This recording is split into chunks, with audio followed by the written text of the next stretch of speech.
முன்னாள் ஜனாதிபதி ரணில் விக்ரமசிங்கே தற்பொழுது கொழும்பு தேசிய வைத்தியசாலையின் தீவிர சிகிச்சை பிரிவில் அனுமதிக்கப்பட்டிருக்கிறார்.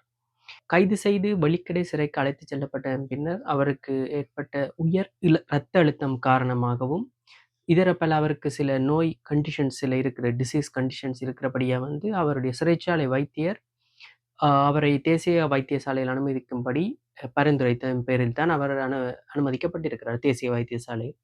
அவர் வைத்தியசாலையில் அனுமதிக்கப்பட்ட பின்னர் நிறைய பிரமுகர்கள் அவரை சந்திப்பதற்கு சென்றுள்ளார்கள். குறிப்பாக முன்னாள் ஜனாதிபதி மஹிந்த ராஜபக்ஷ, எதிர்க்கட்சி தலைவர் சஜித் பிரேமதாச, மனோ கணேசன், முஜிபுர் ரஹ்மான் என்று என்ன சொல்வது, ஒரு அரசியல் பேதமின்றி தற்பொழுது என்பிபி அரசாங்கத்தில் இருக்கும் எவரையும் தவிர பெரும்பாலானவர்கள் சென்று சந்தித்திருக்கிறார்கள்.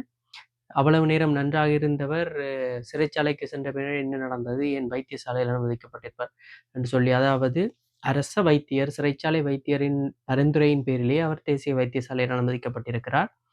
ஸோ இரத்த அழுத்தம் என்பது ஒரு மனிதன் தானாக என்ன சொல்வது கண்ட்ரோல் பண்ணக்கூடிய ஒரு விடயம் அல்ல. அது உடல் கண்டிஷன்ஸை பொறுத்ததும் உடல் நிலைமையை பொறுத்து அது மாறுபடக்கூடியது.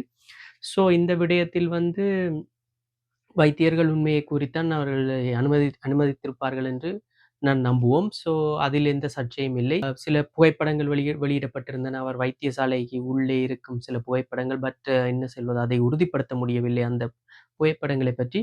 இந்திய பிரதமர் மோடி இலங்கை ஜனாதிபதியுடன் கதைத்திருந்ததாகவும் இந்த அரெஸ்ட் விடயங்களை பற்றி சில டிஸ்கஷன்ஸ் நடந்ததாகவும் சொல்லப்படுகிறது. ஆனால் எந்த வகையிலும் அதை உறுதிப்படுத்த முடியவில்லை.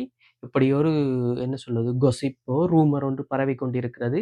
ஸோ ஆனால் இந்தியாவிலிருந்து சசி தரூர், அதாவது காங்கிரஸ் கட்சியின் பிரதான தலைவர்களில் ஒருவரும், மேல்மட்டங்களில் இந்திய உயர் அதிகாரிகள் உயர் பதவிகளில் இருப்பவர், ஜனாதிபதி பிரதமர் அந்த வகையில் தொடர்புகளை வைத்திருப்பவர், அவரது ட்விட்டர் தளத்தில் பதிவை ஒன்றை விட்டிருக்கிறார். அதாவது முன்னாள் ஜனாதிபதி அவர் நாட்டு காட்டிய சேவைக்காக அவரை மதிக்கப்படவும் அவருக்கு ஒழுங்கான ட்ரீட்மெண்ட்ஸ் நடக்க வேண்டும் என்றும் அரசியல் பழிவாங்கல்களுக்கு இது இடமில்லை என்றும் அவர் குறிப்பிட்டிருக்கிறார். ஸோ இது என்ன சொல்வது, இந்தியா இந்த கைதை இந்த ரீதியாகத்தான் பார்க்கிறதா என்பதுதான் இப்பொழுது மிகப்பெரிய ஒரு கேள்வி. ஏனென்றால் இந்தியா தான் அண்டை நாடு, என்ன சொல்வது ஒரு பெரிய அண்ணன் மாதிரி தான் இந்தியா. ஸோ இந்தியாவை பகைத்து கொண்டு எந்த ஒரு காரியமும் இலங்கையால் செய்ய முடியாது.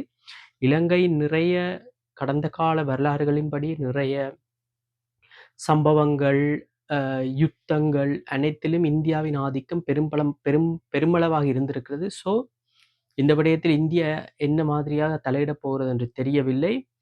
அதைவிட இந்திய பத்திரிகையாளர் ஒருவர் ANI செய்தி நிறுவனத்துக்கு வழங்கிய ஒரு செவ்வி